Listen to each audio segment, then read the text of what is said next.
Amados irmãos, a paz do Senhor. Eu quero convidar os amados para lermos um versículo no livro de Provérbios. Provérbios, capítulo de número 4,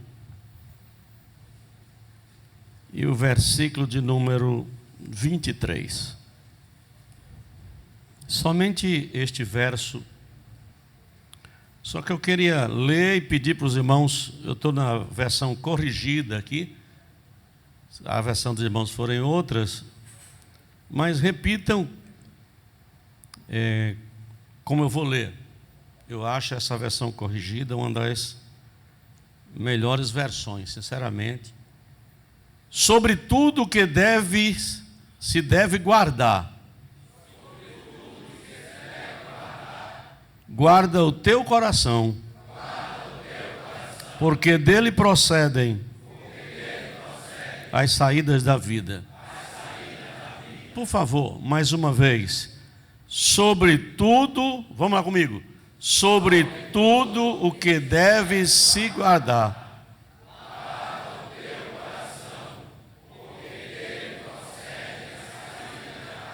Muito bem, amado Deus, muito obrigado, Pai, por essa oportunidade feliz, mais uma vez na Tua casa. E quero agradecer pela confiança do Teu servo, pastor da igreja, em nome de Jesus. Amém. Podem sentar, amados. Muito bem, quero aproveitar esse ensejo para falar um pouco do coração.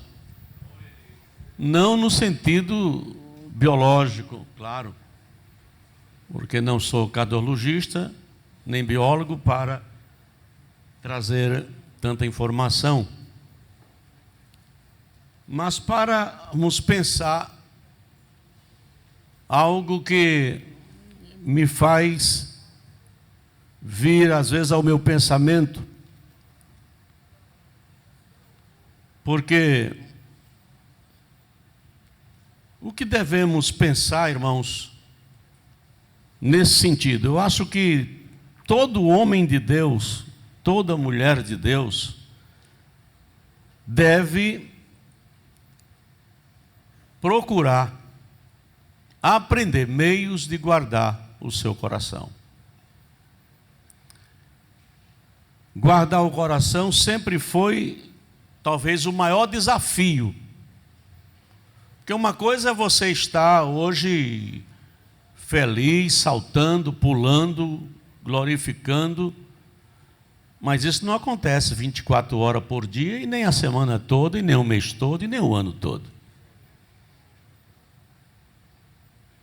A vida, ela não é traçada numa diagonal, nem numa reta, geralmente é uma senoide, como a onda do mar. A fé é que a gente deve lutar para permanecer ali, porque senão a gente vai encalhar naquilo que Tiago diz, logo no primeiro capítulo da sua carta. Se a gente não tiver a fé constante, seremos como uma onda do mar, e aí não receberemos as respostas de Deus. Mas guardar o coração é exatamente porque o viver no mundo já é uma estrada que pode a qualquer momento alterar-se. Nós não devemos nos preocupar somente com as investidas de Satanás, mas com as fraquezas que há em nós mesmos. É só a gente lembrar o que Paulo diz, por favor, alguém abra aí a Bíblia, em Romanos capítulo 7, versículo 14 a 25, só a gente lembrar que há em nós somos constituídos de fraquezas. Estar em pé é um privilégio muito grande, mas a advertência logo diz assim, ó, se alguém cuida, se alguém pensa estar em pé, o que é que tem que fazer? Ter cuidado para não cair. Porque não há essa firmeza em nós. Tudo podemos, como disse Paulo, mas em quem? Tudo posso naquele que me fortalece.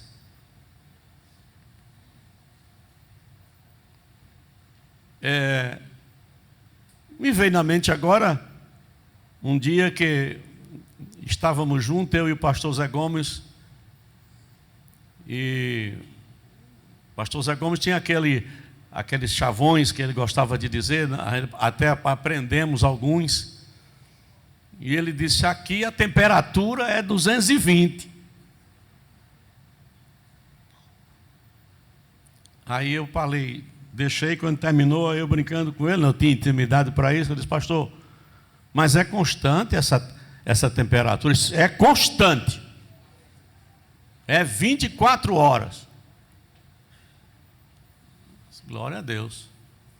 Aí eu disse assim: quantos filhos o senhor tem? Aí ele disse lá a quantidade de filhos. São muitos, não sei nem se tem algum aqui. São muitos, né? Entre filhos, homens e mulheres. Aí quando eu perguntei, ele não respondeu. Riu, né? Porque para gerar os filhos. Então há momentos na vida que nós estamos mais fragilizados do que outro. Por isso que eu estou dizendo que a gente precisa pensar em guardar o coração. Se fôssemos aqui fazer uma leitura bíblica do que ela fala sobre o coração, a gente passaria aqui, entraria pela noite. Mas, alguém achou o texto?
Muito bem, meu irmão.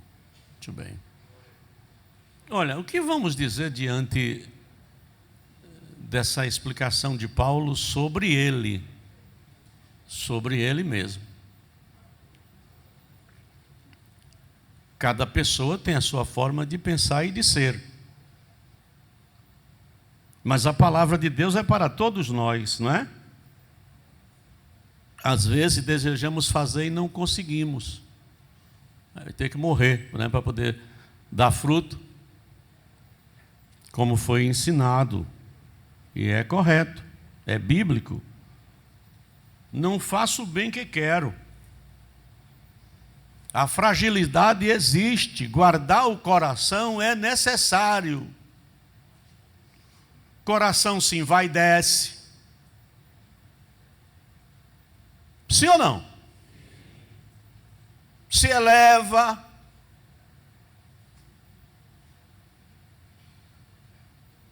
Às vezes, não somos ninguém vê.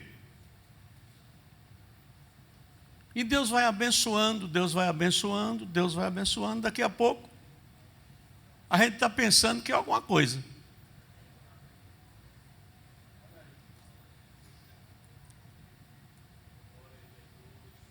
Já começamos, o coração envaidece, eleva-se, E a gente já começa olhando as pessoas assim, ó, de salto alto, vendo as pessoas com desdém, porque o coração elevou-se. Interessante é que, se eu fosse aqui, eu quero somente conjecturar. Eu não vim aqui para falar, como eu já falei no início, que falar sobre o coração, o cardia do grego.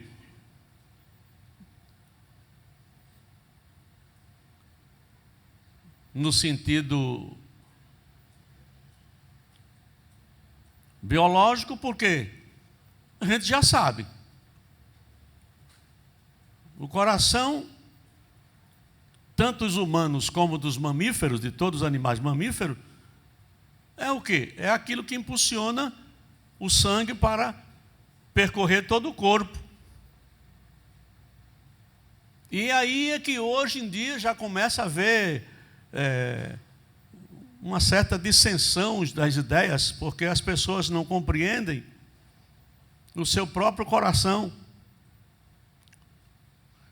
E é preciso também que a gente entenda que, teologicamente, o coração não é esse mecanismo, esse impulsor de sangue, essa bomba de sangue, o músculo cardíaco, não é. Teologicamente, é uma dimensão. Coração é a mesma coisa que mente, é a mesma coisa que... Tanta coisa que está dentro do conceito do coração. Alma, entendimento. Logo, no sentido bíblico, a palavra coração é o que menos influi para a gente se é um músculo. Porque desde a antiguidade, que se utiliza o nome coração como sendo o centro das emoções humanas. Das emoções humanas. Por que humanas? Porque no coração do homem há uma diferença do coração do animal. Desde a criação do homem. A Bíblia diz, eu acho que é no versículo 26 do capítulo 1 de Gênesis, se eu não estou enganado, que os animais foram criados pela palavra de Deus apenas com uma palavra. Deus não pegou barro para moldar os animais. Ele disse, brote, produza a terra animais conforme sua espécie. E aconteceu. A terra produziu. Não teve sopro, não teve nada. Agora, na hora de criar o homem, Deus pegou o barro. Aleluia. Você pode dizer assim, eu não sou muita coisa mesmo. Você é moldado por Deus. Satanás pensou que você era dele. Nós estávamos subjugados a ele, mas não éramos dele. O Senhor há muito tempo já nos comprou. Então agora, irmãos, nesse momento, produzido de forma diferente, o nosso coração não é igual ao coração do animal. Paulo vai nos dizer, através da carta aos Efésios, no capítulo 2, versículo 1, que nós estávamos o quê? Mortos. O cara que estava morto ali? O espírito. A carne reinava, porque nós somos um composto. O ser humano é um ser composto. Não vou entrar aqui na tricotomia, nem dicotomia, mas nós somos um ser composto, corpo, alma e espírito. E Paulo já disse lá, numa das cartas dele, que é preciso que haja a santificação do corpo, da alma e do espírito. Nós somos esse composto. O homem, ao morrer, ele não é o homem, é o corpo do homem e o espírito do homem que foi a alma do homem. Se não fosse assim, não precisava ter a ressurreição. Tem que haver ressurreição, para que surja novamente o homem que antes foi decomposto. Mas e o coração? O coração, que é o centro das atenções para o mundo, teologicamente, ele não é só isso. Ele é o meio. Quando se trata de coração na Bíblia, a gente está falando do meio, como no meio do mar, no coração do mar. Mas nós sabemos que temos um coração. Melhor ainda se tivermos certeza que ele está preenchido pelo Espírito Santo. Olha, não tenham medos, e eu não posso nem falhar. Vai ser difícil. Você pensar que não vai falhar, já é fraqueza. É melhor aprender a reconhecer as nossas fraquezas e pedir para Jesus não permitir que o nosso coração se esvazie. Dentro desse contexto, tudo, sobre tudo que devemos guardar. Olha, tudo, sobre tudo que eu tenho que guardar, devo guardar o meu coração, porque dele procede as entradas. É as entradas, é? As saídas. As saídas. Ora, se o coração tem saída, e até no músculo cardíaco tem, né? Até a pressão diastólica, sistólica, a entrada e saída. Mas eu estou aqui falando no coração, no sentido figurado, que a gente está analisando. As saídas da vida. Ora, se tem saída, é porque tem entrada. E as saídas vão sair. Se a gente for olhar o que Jesus falou sobre isso, leamos o que diz a Bíblia em Mateus capítulo 12, versículo 35. Vejamos.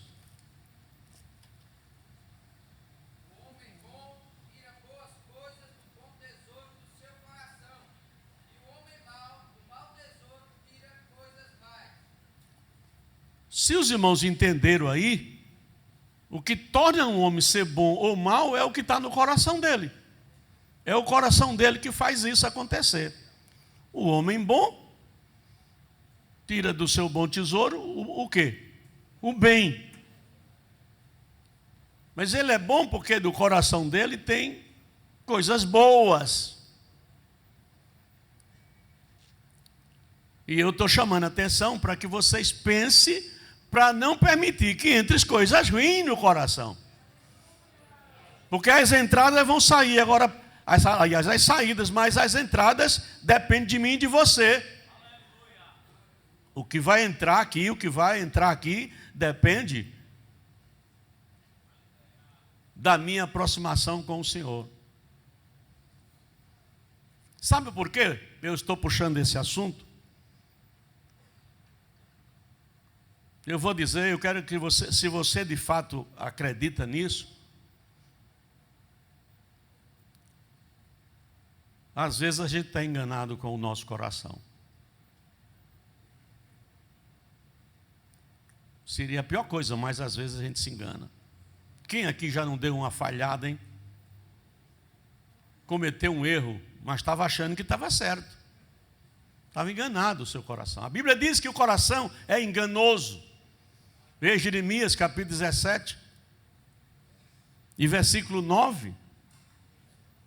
Enganoso é o coração. Alguém pode ler aí? Porque é mais do que isso. Sim.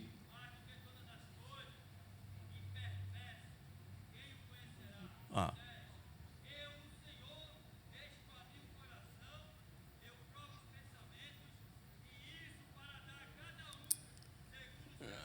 Aleluia. Glória a Deus.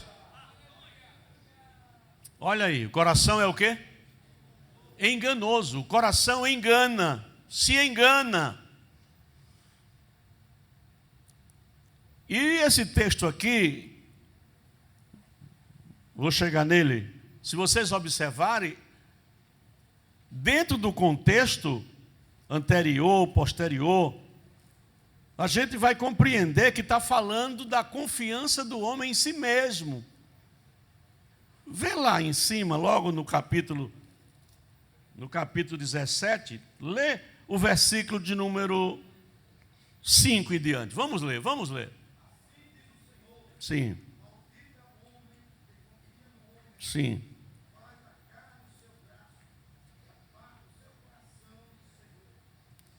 Segura aí. Tem gente que só entende aqui, ó, que confia no outro homem. Não, aqui não está falando isso não.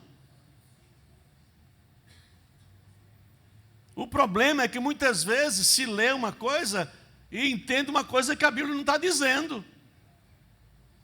Aqui não está dizendo no outro, não, é em si mesmo. Maldito o homem que confia no homem, quer dizer, em si mesmo, ó. E faz da carne da sua carne, da sua própria carne.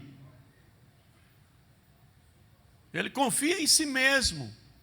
É por isso que lá embaixo, lá no versículo 9, vai chegar ao ponto de mostrar que os que pensam assim estão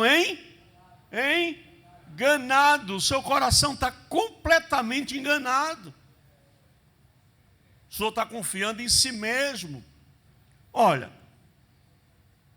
confia no homem e faz da carne o seu braço. Geralmente, quando chega a essa condição, essa pessoa se aparta de Deus. Não tem mais confiança, ele confia em si. Confia em si. Ai de nós, não é? Descemos ainda. Porque como, veja bem, porque será como, agora no sentido figurado, será como a tamargueira no deserto, e não sentirá quando vem nem percebe o bem que Deus está fazendo a ele. Quando o elemento chega a esse ponto, a vaidade dele é tão grande, que ele acha até que o que ele respira é dele. É dele o que ele respira? Não. A ingratidão já tomou conta, ele está confiando em si mesmo. Ele não percebe que o ar que ele respira não é dele. Então, será como a tamargueira do deserto. Aquele abutre que fica lá no deserto, já vive numa situação tão difícil. O deserto tem o quê? Calor, poeira, tem água fina, água boa, tem chuva. É muito raro, não é? Então, a tamargueira é um que suporta aquilo ali, nem percebe quando chove, para ela não fez muita diferença, porque logo a chuva passa e é calor e sol e poeira novamente. Aí vem. Antes morará nos lugares secos do deserto, na terra salgada e inabitável. O homem está sozinho. Se apartou de Deus. Se apartou de Deus. Vamos ver o que é que vai acontecer na continuidade do contexto desse texto aqui. Porque será como a tamargueira, logo em seguida no versículo 7, a palavra fala sobre o que não confia em si mesmo. O que não confia em si mesmo é o que está guardando o seu coração para esse problema não entrar nele. Essa vaidade, esse sentimento não entrar nele. Então vamos ao versículo 7. O que é que diz?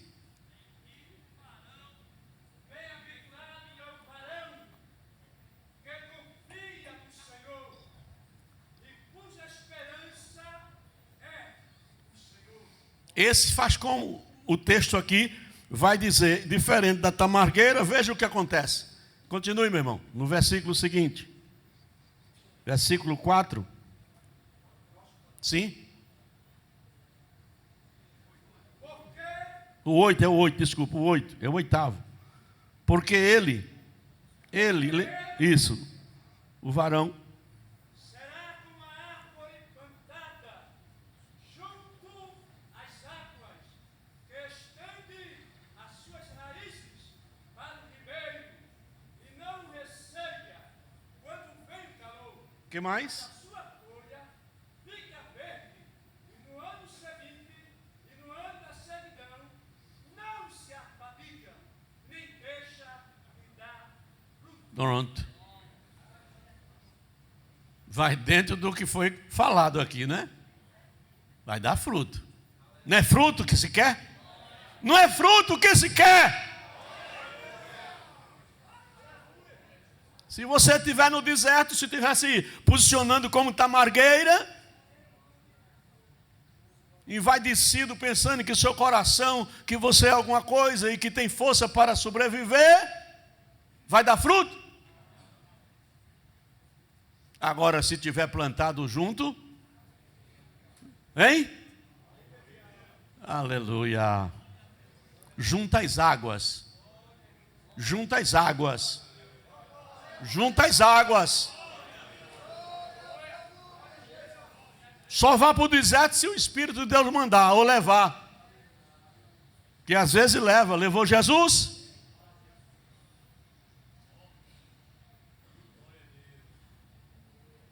Ele quer você junto das águas. E o que mais? No ano da sequidão. Olha, está junto das águas. Aqui é diferente de lá da tamargueira que não percebe o bem. Aqui, ó, as águas se estendem às raízes junto do ribeiro e não receia quando vem. Por quê? As suas folhas ficam verdes, no ano da sequidão não se afadiga, nem deixa de dar fruto.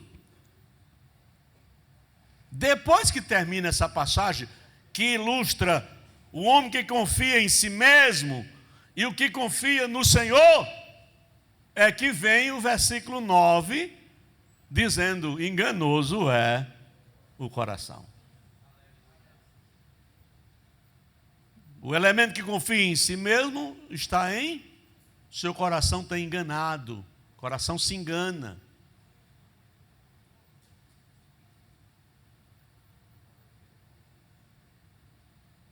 Vamos para frente. Versículo de número 13. Quem vai ler?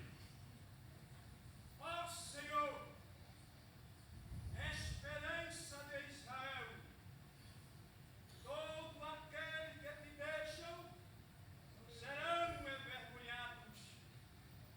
Os que se apartam de mim serão escritos sobre a terra, porque abandonam o Senhor, a fonte das águas vivas. Ninguém diz nada? Vocês estão apartados de Deus? Não, estava tudo dando glória aqui a um pouco, né? Glorificando a Deus. Sabe por quê? Porque nós estamos junto do ribeiro, dando fruto. Dando fruto. Ontem, ali perto do pastor, ontem, a gente olhando a multidão, não tinha lugar mais aonde ficar. Não foi? Ele, irmão, pai, não tem. Aí eu falei, é que a igreja está crescendo todo dia. Mas as paredes não se alastram, não crescem. Mas o rebanho crescendo, a gente está vendo isso pela multidão que chega, que não tem o espaço.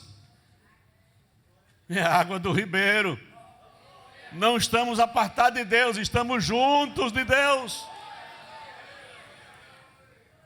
Não sei se os irmãos percebem nesse versículo agora, versículo 13, uma profecia que se cumpriu.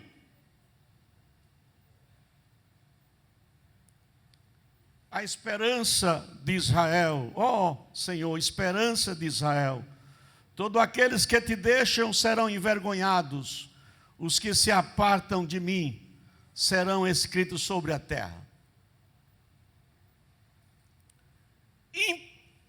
Implicitamente, porque explicitamente não está assim, mas implicitamente, no tempo em que Jesus estava, naquele dia lá em que levaram aquela mulher que foi pega em adultério e tal, e Jesus a defendeu.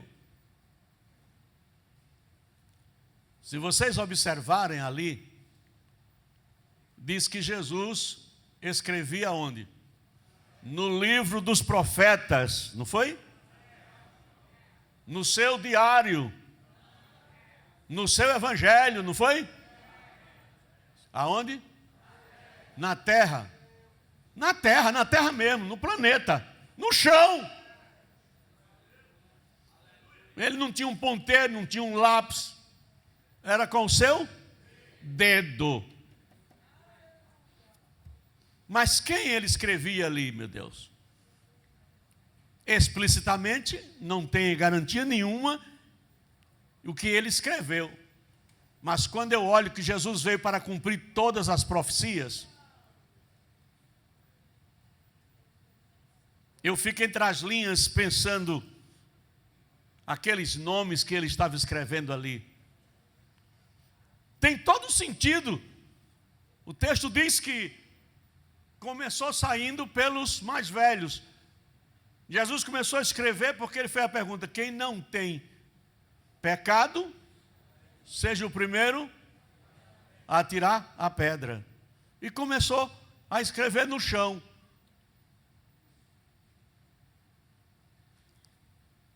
Se o meu coração não estiver enganado, se as profecias Jesus não veio cumprir, só porque explicitamente a gente não encontra lá, mas eles olharam para o chão, o que Jesus estava escrevendo, e começaram a sair.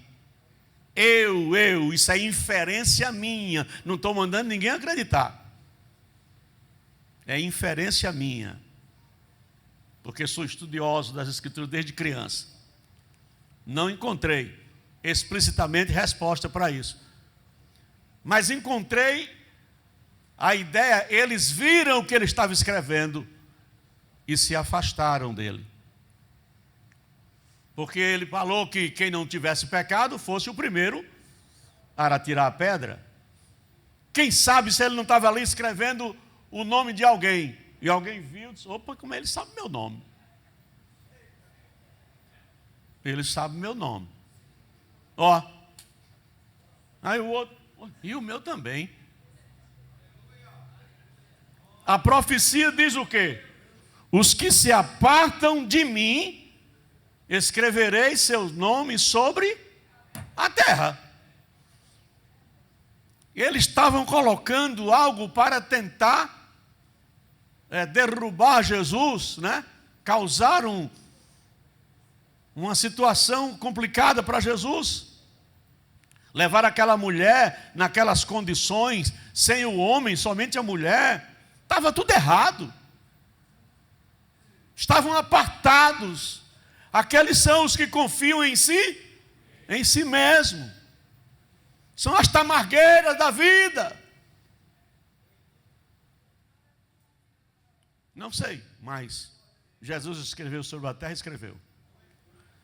Essa profecia aqui foi cumprida. Ele escreveu sobre a terra.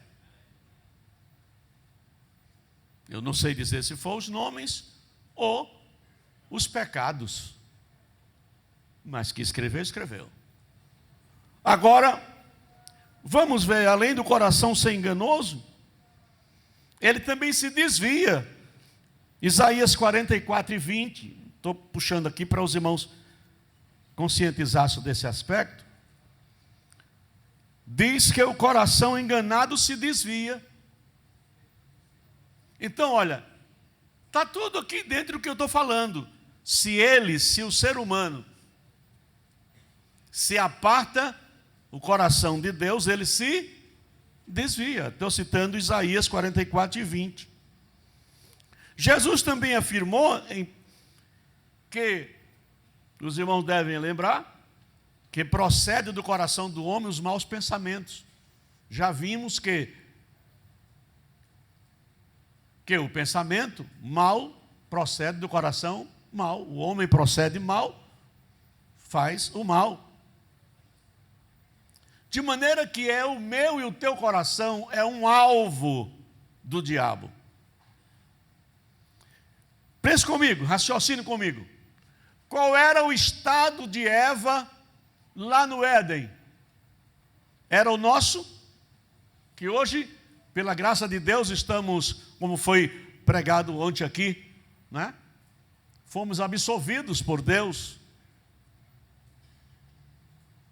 Os nossos pecados foram anulados por Deus. Mas vamos pensar no homem natural. Qual é a condição do homem natural diante de Deus? Morto espiritualmente. Porque está sob o domínio do pecado. Mas Eva estava no Éden. E que estado ela estava? De santidade. Ou não? Ou não? Olha o silêncio. Ou não? Às vezes a gente vem aqui para bombardear os irmãos, para saber a escola bíblica precisa de trazer. A gente precisa saber das coisas, porque tem alguém querendo saber através de nós. Então, observa, Eva estava no estado de santidade, irmãos. De santidade. Quem estudou teologia sabe que a gente começa aprendendo que os estágios que Deus se manifestou, como é que é chamado? Como é que é chamado? Alguém falou, mas falou baixinho. Não. Dispensação, era isso que eu queria que você dissesse. A gente estuda que Deus se manifestou de várias maneiras aos seres humanos, e isso é chamado na teologia de dispensação. E aí diz que a primeira dispensação foi a dispensação da inocência. Eu tive o privilégio de, no final do curso, na década de 90, Dr. Shedd chegou no final, no último período, e disse que foi somente para causar na gente um espanto. Então, terminando o curso de teologia, eu vou dizer para vocês que o homem nunca foi inocente. Isso causou na gente um impacto. E ele provou que não era inocente. O que aconteceu com Eva foi os questionamentos. Ele mostrou que desde da criação da mulher, que a mulher apresentou-se como questionadora. Era para ser só auxiliadora, mas a mulher questiona. Agora diga que não é? É ou não é? A mulher questiona. Os homens às vezes obedecem cegamente, pastor. Os homens às vezes obedecem cegamente. As mulheres não. Elas questionam. Por quê? Então, Eva não estava na hora que Deus, ao criar o homem, estabeleceu regras, leis. Não estava. Ou estava? Não. Só que foi criado o homem. Eu não sei quanto tempo, que intervalo foi, mas só havia o homem. Aí Deus disse o que ele tinha que fazer, responsabilizou ele para botar nome em tudo que aparecesse na terra lá, nos animais, nas plantas. Botou ele no Éden, aqui tem tudo para você viver, mas foi logo dizendo, agora tem uma coisa. Daquela árvore ali, daquele fruto ali, ó, você não pode comer. Senão, morre. Essa é a sentença. Eva estava lá para ouvir isso? Não. Não, senhor. Provem-me. Estava não. Aí Deus, não sei quanto tempo, Deus criou, viu que não era bom, ele só criou a mulher como sua auxiliadora. Agora competia a Adão. Não tem na Bíblia que Deus chamou, ô Eva, vem cá, eu já falei com teu marido, agora vou falar contigo, viu? Tem esse momento? Não. Adão tinha toda a responsabilidade possível e dever de passar essas informações para sua mulher. E ele passou. Passou? Passou ou não? Passou, ela ficou sabendo. Olhe, daquela árvore ali, Deus disse que a gente não tocasse no seu fruto. Tem tudo aqui para a gente. Mas o Criador me disse logo, foi a primeira coisa que ele me disse, Eva, que ali a gente não toca, não vai comer daquele fruto. Entendeu? Ela, sim, senhor. Acabou-se. Mas imagina as conjecturas de Eva, né? Mas por quê? Por quê? Por que a gente pode comer daquela? A gente não pode. E por quê? Adão não questionou Deus, questionou? Mas ela deve ter questionado no seu coração. É no coração que o negócio anda, irmão. É aqui que a gente se desvia. Às vezes a gente está na igreja e o coração desviado.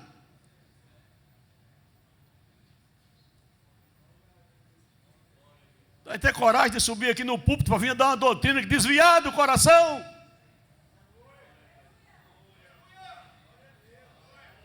Tem gente que não está indo mais no ciclo da oração com medo que Deus use um vaso e revela as coisas que estão acontecendo.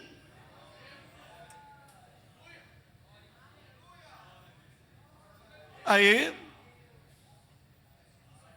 Eva questionando. Aproveitou um momento que Adão não estava. E talvez, isso aí é inferência minha. Eu estou falando quando é inferência, né? Os irmãos sabem o que é inferência, é opinião própria. Então, acredito que ela começou a olhar de longe para o fruto e começou a se aproximando para ver mais de perto, e alguém estava observando ela. Alguém estava observando ela, como estão observando a nós. Mas não tenha medo não, porque não tem capeta suficiente para segurar o povo de Deus, não. Eu não sei quantos capetas tem, mas não tem suficiente. Agora tem gente que tem mais 3, tem 4, tem um bocado, tem legião, numa pessoa só, mas aqui não. No povo que foi lavado no sangue de Jesus, e tem seu coração purificado com água limpa, Satanás não pode pôr a mão. Mas se a gente não tiver cuidado, vai acontecer comigo e com você o que aconteceu com Pedro. O que aconteceu com Pedro, pastor? Você sabe. Naquele dia que Jesus começou falando, pregando lá, algumas coisas que aquele povo do coração endurecido começaram a questionar, foram saindo, foram embora, e começaram a sair. Jesus olhou para os discípulos, 12, e disse assim: vocês também vão querer ir? Aí Pedro disse assim: para que iremos? Se só tu tens as palavras da vida? Oh, glória! Oh, glória! Tem para onde ir, irmão? Tem saída? Não. Mas teve um dia que o Senhor Jesus disse: o que é que estão dizendo a meu respeito? Estão dizendo que eu sou o quê? Aí um discípulo disse: dizendo que é João Batista que ressuscitou, outro dizendo que é um dos profetas aí. E ele disse: e vocês que estão ao meu lado aqui, pertinho de mim, dizem o quê? Aí, olha Pedro, tu és o Cristo, o Filho do Deus vivo.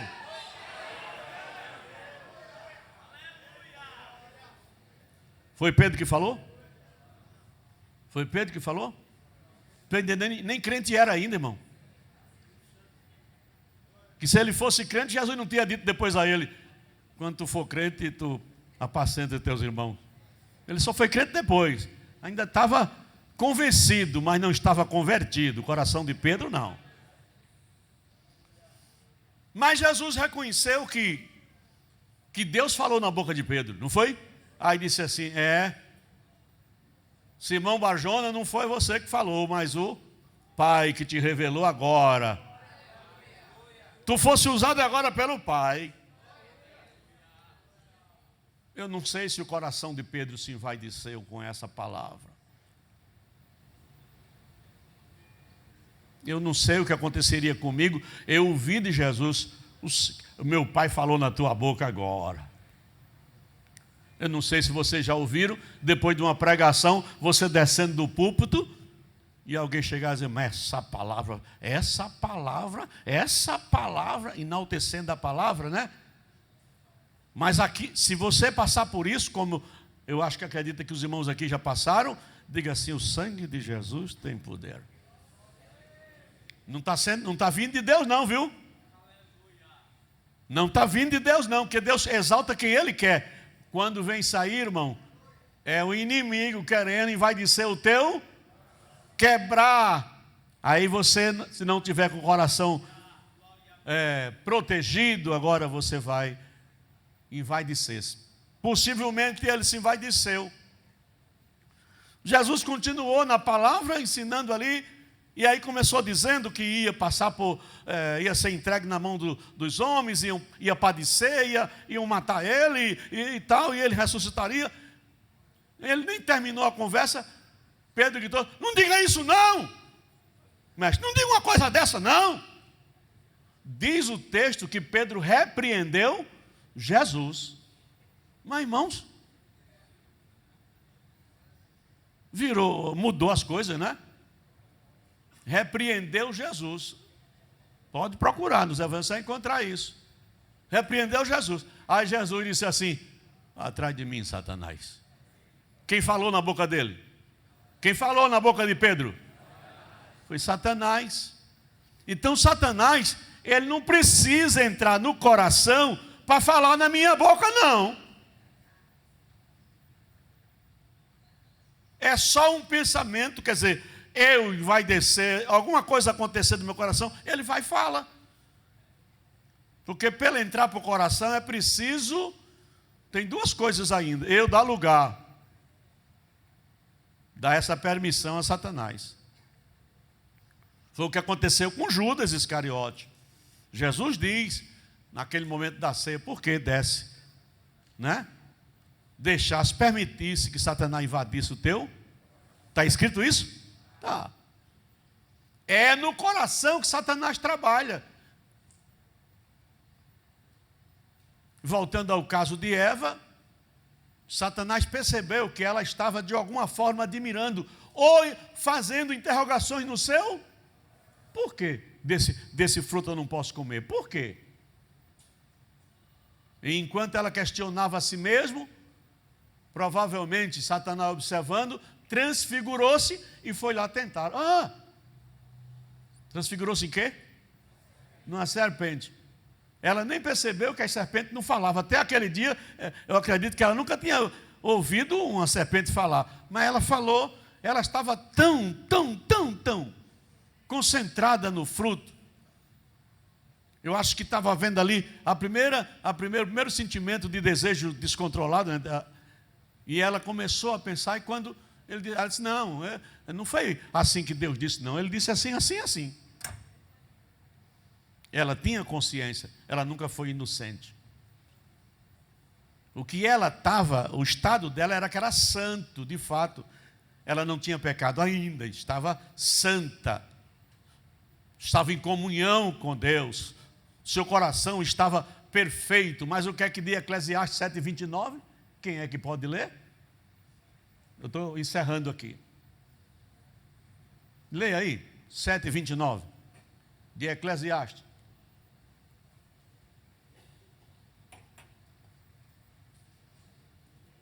Ninguém achou? Isto tão somente achei, que Deus fez ao homem reto, Sim. mas ele buscou muitas invenções. Pronto.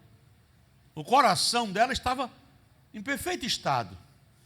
Mas o seu desejo de saber os porquê que estava acontecendo, aquela invenção custou caro a Eva. Era muito difícil Adão não fazer como fez. Era muito difícil ele chegar e não comer. Mas se ele tivesse dito, Não, você sabia. E você comeu porque quis. Eu não vou comer do fruto, deixa Deus aparecer para resolver. Ele podia ter feito. Porque quando Deus aparece lá, pessoalmente, Deus não foi falar com Eva, não foi perguntar a ela o que foi que houve. Perguntou, irmãos? A quem Deus foi direto? Ao homem, a quem ele tinha dado a responsabilidade de agir como líder, como chefe, que tinha o domínio. Então, veja o que eu estou lhe dizendo. Vou bater na tese em que eu preciso guardar o meu coração. Você precisa guardar. Dele procede as saídas. Elas podem serem boas e podem ser más, vai depender do que eu deixo entrar nele. Quem recebeu essa palavra aqui? Então diga para quem está perto de você: meu irmão, depois dessa, eu vou pensar mais. Porque se eu abrir uma brechinha, Satanás se aproveita. Pronto. Pronto, pastor. Agradeço.